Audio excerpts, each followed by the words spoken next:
departments have to understand. The dealership, in general, has to be selling more cars. What the challenge is in your industry is you're asking dealers, what you're doing is we're asking dealers to spend more money on specialization. A salesman used to do everything years ago. Now a salesman virtually does nothing other than be a nice greeter. You know, I teach my kids are 19 and 20 years old, want to get in the business. I say, be the nicest person they meet, know your product better than everyone else, and follow up. And you're going to be a star in an industry of mediocrity. And that's a pretty low benchmark for a salesman to aspire to.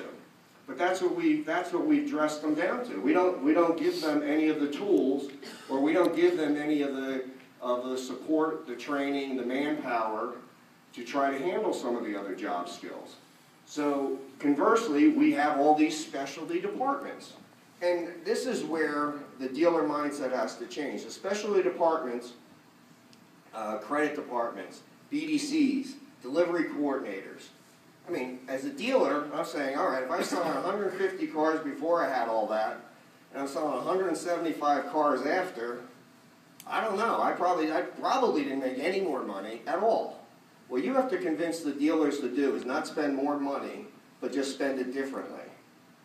That is the challenge of Sean Bradley's world, is to make dealers understand you're not asking them to spend more money, but show them how to spend it differently and make it work mathematically.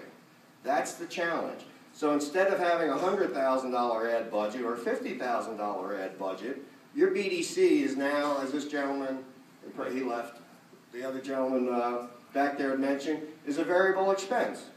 Somewhat of a variable expense. And I've been doing this for years, but not for the mental right reasons. And Ann has worked with me in marketing for 15 years plus. I've been always packing my advertising budget, you know, 10 grand a month, 20 grand a month, you know, at the bigger store I was at, you know, 10,000 a month to just, you know, sort of like my little internal pack. But mentally I was doing exactly what I'm saying to do now, and that is, it's a form of advertising. And that's the message that the Sean Bradleys of the world and the folks in that medium have to get out to dealers. You're not asking them to spend any more money. Even the third-party lead providers. That's what it's all about. It's not asking to spend more money. It's just spend it differently. And I'm just going to, I'm telling you, this has been religion to me. I'm going back to my dealership, and I'm not looking at these 10 percenters as a weak opportunity. I'm looking at them as a different opportunity. But what I'm going to focus on in my dealership also is to give my salesmen the tools to do this. The highest closing rate,